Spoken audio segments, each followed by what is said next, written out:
ya. Ini minggu ketiga. Saya start dengan tajuk air, water. Right. Okay. Minggu lepas kita buat apa? Oh, overview, right?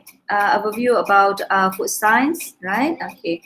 So this week we're going to do we are going to understand about the importance of water in food preparation, food processing, and what's the underlying aspects of water that makes it useful or beneficial in food processing.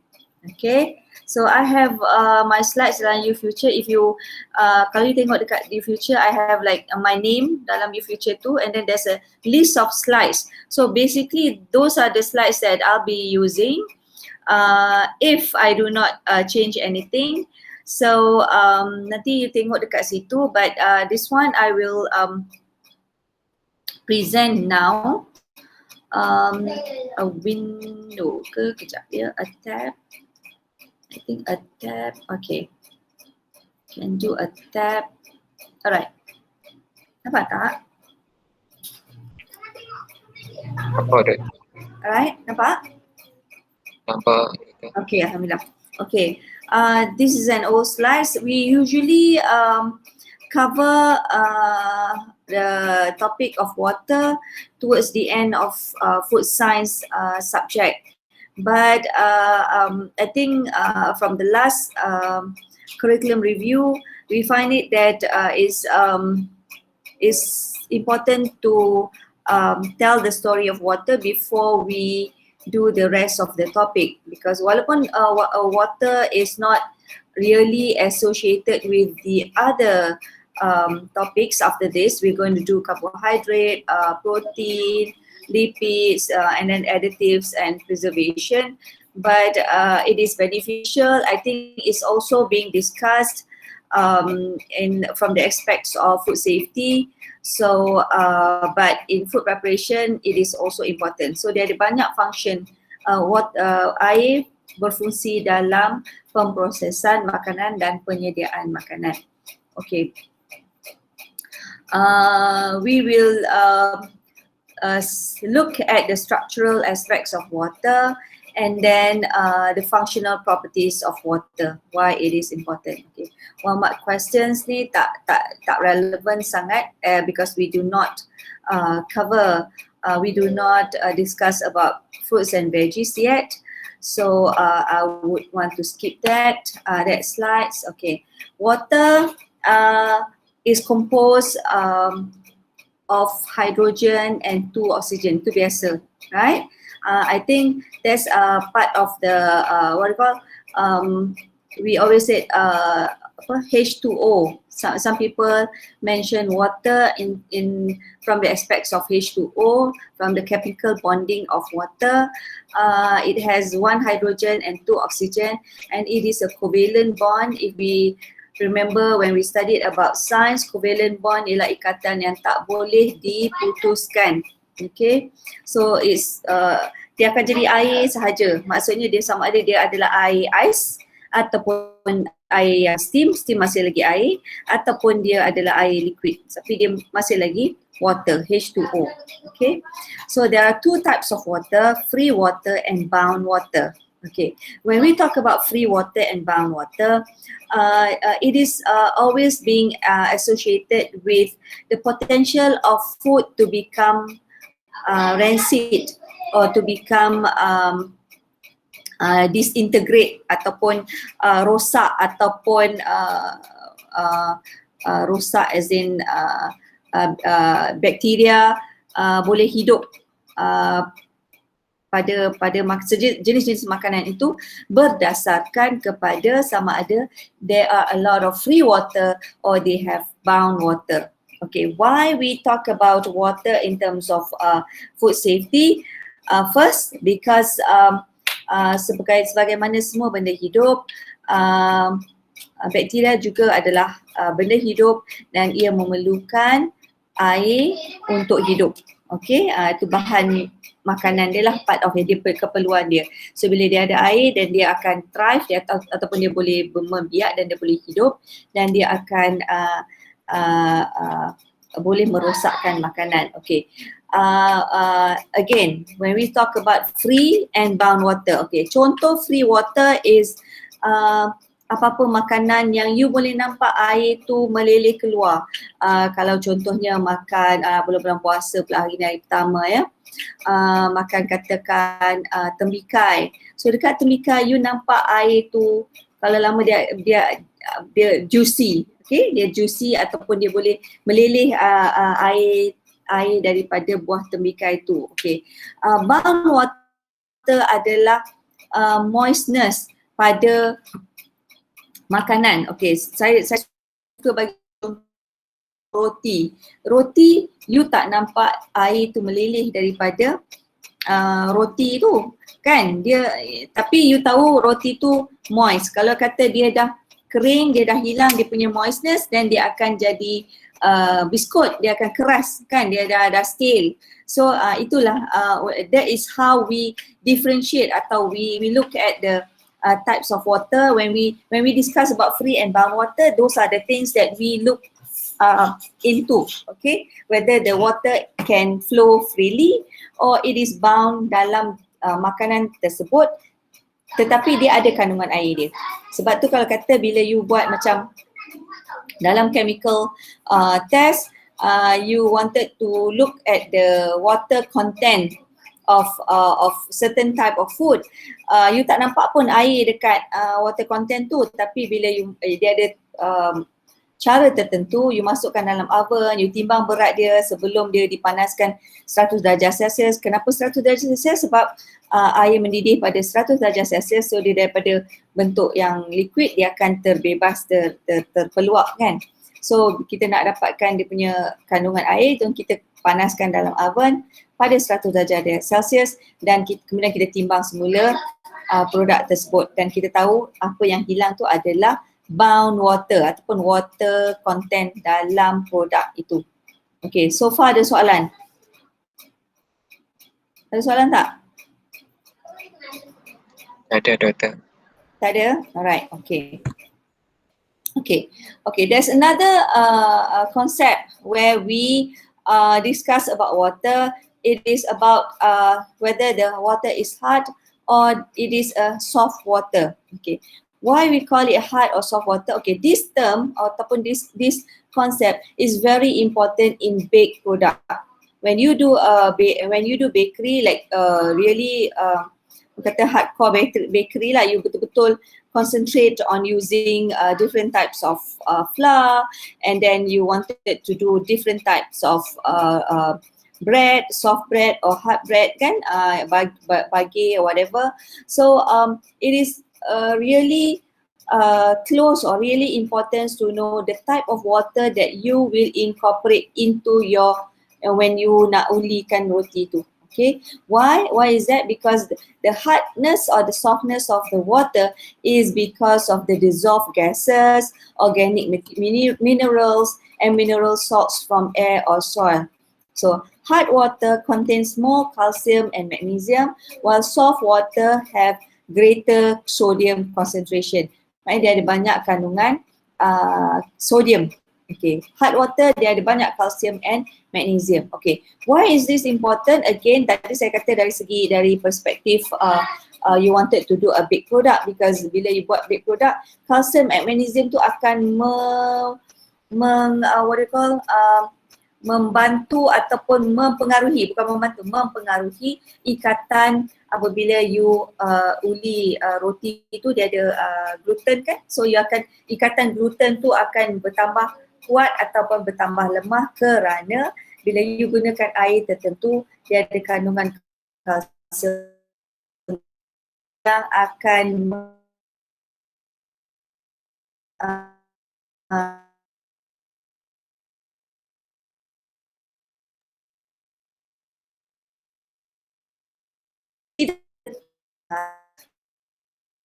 the hardness, softness ataupun the calcium and magnesium ataupun the sodium content in the water will not affect the boiling, the melting, and the freezing points of the water. Some say, okay, letak garam ataupun letak mineral tertentu, dia punya boiling temperature dia akan turun. Itu semua tak ada. Dia punya boiling, freezing and melting point still remain affected, tetapi ketinggian tempat yang kita boil atau kita melt kita punya air tu akan dipengaruhi oleh tekanan udara, ketinggian. Kalau kata you masak air dekat Gunung Everest, atas Gunung Everest, dia punya temperature of boiling will be lower kerana tekanan dia lebih tinggi. Okay, you got what I mean? You got what I mean? Okay. So nanti, alah tak apalah itu, perkara-perkara macam tu, kenapa dia penting? Okay, of course nanti you kata, bila masa lah pula nak masak air atas Gunung Everest, right? So, perkara-perkara itu adalah penting apabila you berada different places. Maksudnya kalau kata you you belajar mengenai macam mana nak buat roti, you mungkin ada menggunakan boiling temperature ataupun freezing temperature, then you are in a place where there's a altitude punya effect, then you punya boiling temperature and dia punya freezing temperature will be affected, akan berubah. Dan ia juga akan berubah jika you ada buat bakery products pada ketinggian tertentu. Dia punya specific gravity of the tepung akan dipengaruhi oleh hardness and softness and also the altitude of the place that you are doing your baking. Okay. Okay, so nanti kita akan bila masuk kat topik yang roti tu, nanti kita akan discuss lagi benda tu. Okay, the characteristics of water, it has specific heat.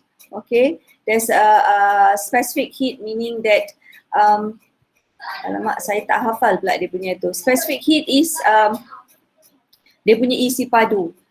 Dia boleh mengeluarkan tenaga pada certain temperature dan pada certain tekanan, okay, and also it has freezing point. Of course, freezing point you semua tahu 0 degree Celsius dia akan freeze, okay, and then you have the melting point or the melting point and or the boiling point. Boiling point maksudnya bila you mendidihkan air, dia akan boil pada berapa darjah Celsius?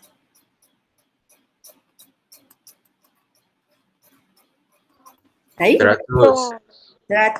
Okay, 100 darjah Celsius. Okay, so pada 100 darjah Celsius dia akan berubah daripada, dia boil and dia berubah daripada bentuk liquid kepada steam, kepada bentuk gas, right? And then there's elevation and boiling point. Okay, ini semua bila kita buat dalam lab, kita bila panaskan kita tahu berapa minit nanti dia akan start to boil pada specific gravity yang pada kandungan ataupun kandungan dia punya isi padu yang tertentu. Okay, kandungan isi padu yang tertentu. Okay, and then as for chemical reactions, okay, water can be ionized, meaning that it can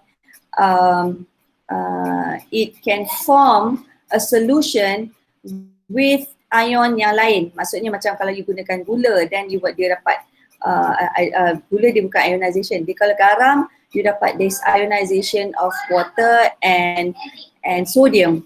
Okay, or you boleh pakai bahan kimia lain dan dia akan ionize together dan membentuk solution bahan kimia. Dan dia tak ada sifat water anymore. Okay, and then it can also changes in pH if you insert or you incorporate acid or base, kan? Kalau lebih bahan yang berasid, dia akan bersifat, air itu akan bersifat asid, dan kalau you masukkan bahan yang berakali, dia akan bersifat seperti alkali bases. Okay, and then bila you campurkan garam, dia boleh jadi salt formation, boleh jadi that batu bergaram tu. Okay, and it is also in chemical reaction we will talk about, kita akan sebut mengenai hydrolysis ni often enough so that you understand, hydrolysis is the process of penguraian satu-satu bahan makanan dan dia akan mengeluar dan dia menggunakan air. Air itu terbebas. Air hidrolisis tu adalah proses yang melibatkan pengeluaran air daripada proses tu ataupun air itu digunakan untuk memotong ikatan kimia dalam sesuatu jenis makanan. Hidrolisis. Hydro is air, lysis is pemotongan. Okay, so menggunakan air untuk proses penguraian sesuatu jenis makanan. And also daripada air ini, dia chemical reaction yang boleh berlaku ialah apabila dia digunakan dalam perkumuhan, contohnya kan kita berpeluh ataupun kita bernafas, dia ada dalam proses chemical reaction, air membantu dalam carbon dioxide release. Maksudnya carbon dioxide boleh dibawa oleh air. Kalau macam in our case dalam badan ialah menggunakan darah. So darah tu adalah water based dan dia boleh keluarkan carbon dioxide dan dia boleh bebaskan carbon dioxide luar daripada sistem badan kita. So chemical reaction yang boleh berlaku dengan penggunaan air. Okay. Kemudian water, water as dispersing medium. Okay, this is important because air itu sendiri sifatnya dissolve. Okay, bila dia dissolve apa dalam bahasa Melayu ya? Dissolve dia boleh melarutkan dan dia punya sifat yang melarutkan boleh mengeluarkan solution ataupun boleh menjadikan satu bahan solute, bahan solution, dipanggil solution, larutan. Okay.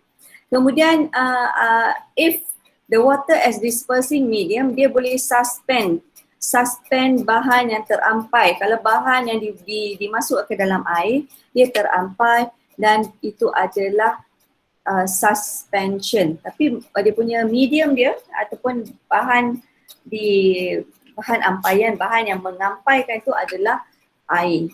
Okay. Ataupun dia boleh juga disperse. Kalau dia dalam keadaan disperse, then you akan nampak dia colloid. Maksudnya seperti cecair yang you ada nampak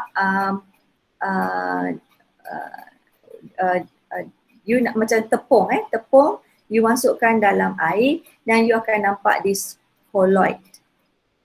Dia disperse saja dalam tu dan bila you biarkan dia boleh dia jadi larutan yang berwarna putih, tetapi you tak boleh asingkan tepung daripada air tu. So dia disperse, dia dapat this colloid. Okay, itu dia punya sifat-sifat air tu sebagai dispersing medium. Okay, for our food preparation, the functions in food, the functions of water in food is first as heat transfer, first of course sebagai heating or cooling medium.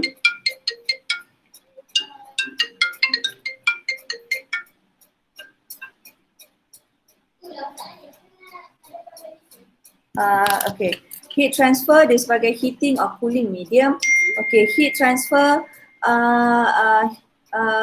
seperti you steamkan makanan, you steam makanan, so dia adalah pemanasan yang menggunakan air untuk memanaskan makanan tertentu, ataupun you boleh buat macam double bath, nak masak coklat katakan, so you ada double bath you masak air tu mengeluarkan steam dan you letakkan periuk dekat atas tu dan you baru letakkan coklat. So that is sebagai heat transfer. Dia akan pemanasan tu adalah daripada steam tersebut. Or it can be also used as cooling medium. You dah masak agar-agar katakan, so you nak sejukkan agar-agar tu, you masukkan dalam dulang yang berisi air. So dia adalah heat transfer yang baik, air ini. Okay. Kemudian you ada acid base ionization. It can permit enzyme catalyze and chemical reactions in food processing. And of course it can use as universal solvent, solution. Tadi kita discuss about solution and colloidal dispersion, suspension and emulsion.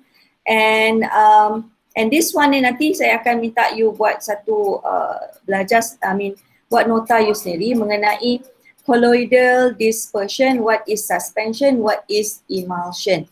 Okay, nanti later sekejap lagi saya cakap.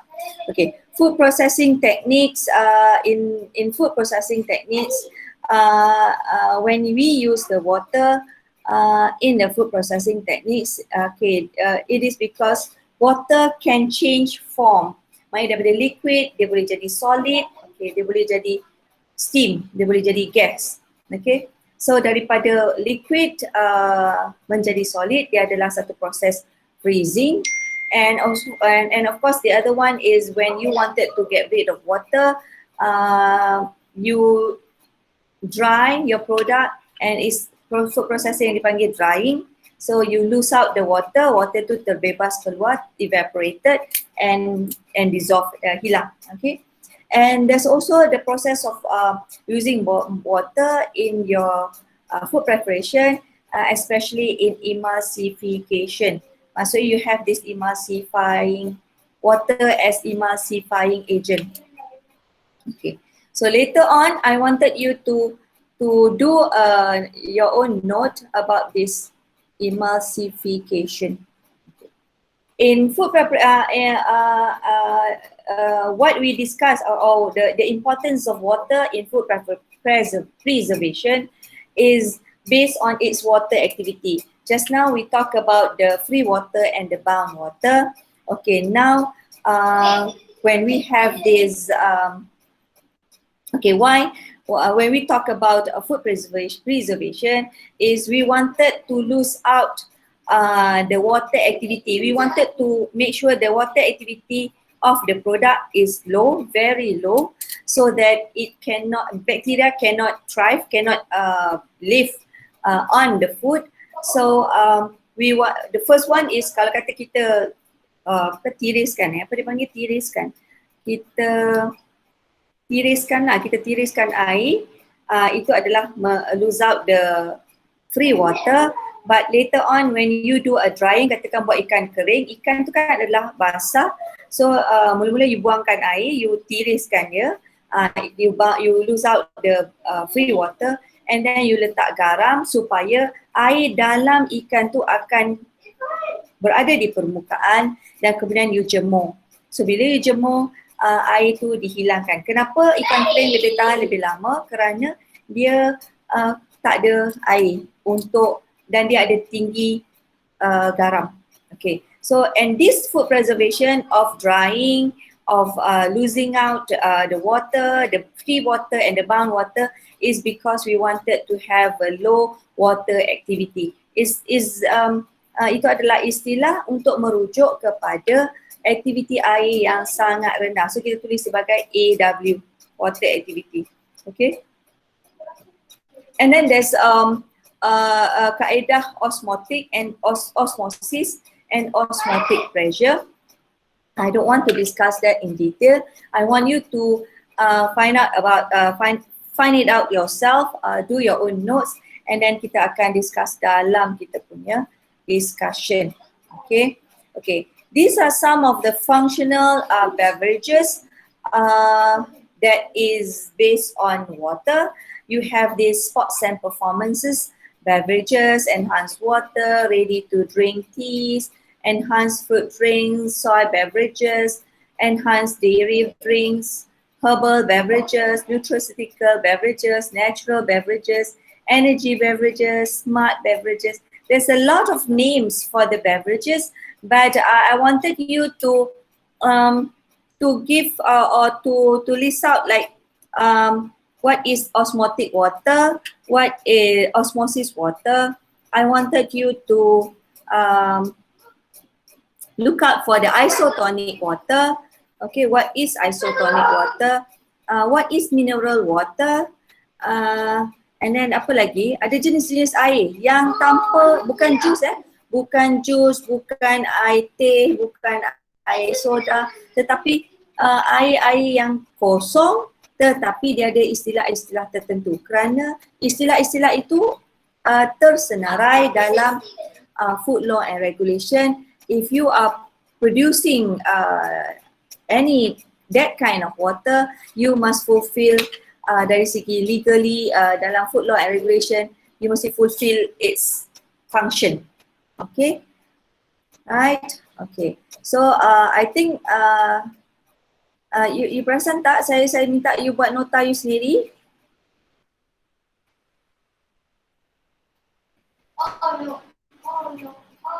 Question. Awak ni ada ke tidak ni? Sekejap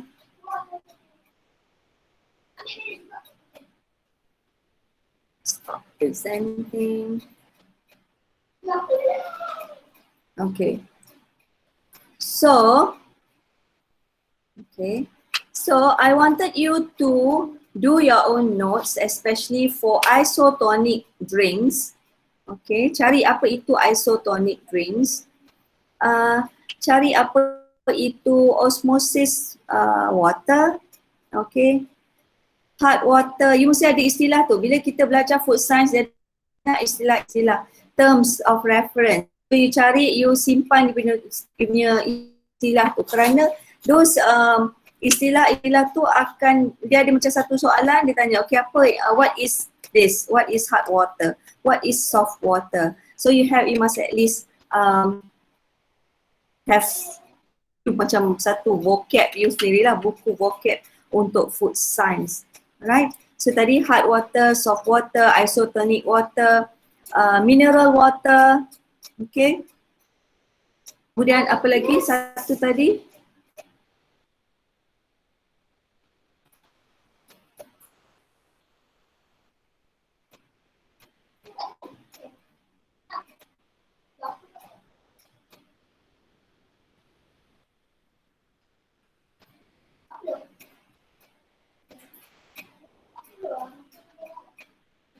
Apa lagi satu? Okay, you cari je satu, ada 5. Okay, 4 tu saya bagi, satu yang kelima tu you cari apa lagi? Jenis-jenis air yang ada. Okay, bukan air mustakmal tu semua jenis-jenis air dalam tu. Okay, and I wanted you to do your own notes, okay, especially for colloidal dispersion, suspension and emulsion. Okay. Dia ada macam satu, kalau you cari nota tu sendiri, dia ada satu macam what do you call that? Dia ada macam satu explanation for that colloidal dispersion when you talk about functions in food. So do an infographic or do a mind mapping of this topic of water and then you submit dalam Google Classroom. Lukis dalam satu A4 saja and then you snap a picture ataupun you scan, macam mana lah you akan pandai lagi benda-benda macam tu, ataupun buat dekat sistem sendiri kat komputer and then you upload dalam Google Classroom. Saya akan buatkan platform tu sekejap lagi. Okay, do mind mapping about topic water, functions and its properties. Tajuk-tajuk yang dalam ni lah, I want you to do your own. So bila you buat yang itu, at least you cari dia punya istilah-istilah yang cover dalam slide saya ni, yang maybe you tak dapat pick up apa sebenarnya yang saya cuba katakan. So you do your own mind mapping on a piece of paper, A4 sahaja dia punya tu, and then submit dalam tu, individu. Alright, can you do that? Yes, madam. Yes. Can you do that? Boleh. Alright, thank you. Alhamdulillah. Alhamdulillah. Okay, bulan-bulan puasa ni kita tak nak lah kuat-kuat turut-turut sangat nak cakap pain juga. Okay, so lepas ni nanti you just do that notes. Saya rasa you can finish up dalam 1 jam ke and then you just submit. Tak payah, janganlah buat sampai minggu depan. Buat je hari ni, selesaikan. Okay, saya akan bukakan dalam you punya Google Classroom that topic, what you have to submit for water, right? Okay. Oh, right. Any question?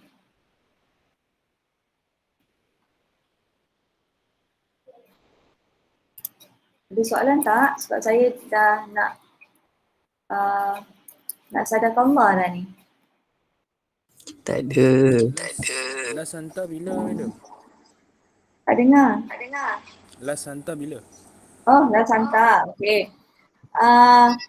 Saya ingatkan awak boleh buat dalam masa 1 jam dan terus hantar. Tak payah buat lama-lama. Tapi you nak sampai bila? Last Ahad, Doktor boleh? Sampai Ahad? Okay. Saya tuliskan situ sampai Ahad. Ahad is berapa bulan? Saturday, Sunday, 18. Right? Okay. Terima kasih, Doktor. Alright. Thank you, doktor. Ahad. Okay. So, infographic ataupun mind mapping, you boleh draw and then you post dalam Google Classroom. Saya buat sekarang. Okay. And then you boleh itulah, you boleh hantar dalam itulah maksud saya. Alright. Okay, if you don't have anything else, itu saja. Okay. Please remember that you still need to do your term paper. So kena ada buat dalam kumpulan, and tolong bagi saya tajuk lah apa yang you nak buat tu. Kan? Awak yang tak buat.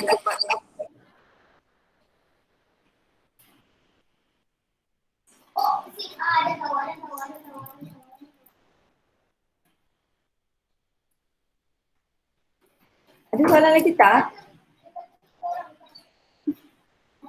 Ni betul-betul berpuasa ni. Tak ada, doktor. Ada? Okay, Tak ada soalan, Doktor. then you boleh terus buat you punya mind mapping tu, buat nota you sendiri mengenai air.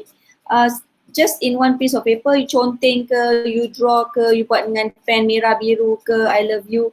So benda-benda macam tu, then you post balik dalam Google Classroom. Right?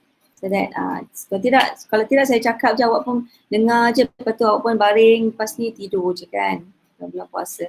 So at least you Google sikit, tengok apa semua nota-nota yang mengenai air, tengok dalam YouTube apa yang tajuk-tajuk mengenai emulsification of water kan, using water ataupun structural properties of water, and then you do your own notes. Right? Okay. Thank you girls and boys. Selamat berpuasa. Thank you, doktor. Selamat berpuasa. Thank you, Doktor. Assalamualaikum. Assalamualaikum. Madam, nak tanya sikit boleh? Madam, Yes.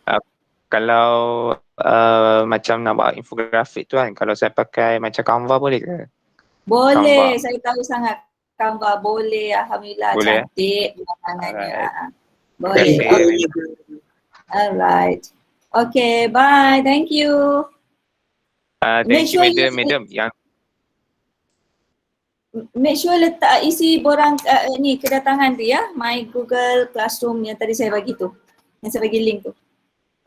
Okay, apa lagi awak nak tanya lagi? madam, slide tu nanti memang madam ada share dekat YouFuture ke? Slide tu memang ada dalam YouFuture. Awak cari under nama saya, Cik Mata Mici, ada water PDF file. Alright, thank you, madam. Alright, okay. Bye, thank you. Assalamualaikum. Thank you, Doktor. Waalaikumsalam. Selamat buka.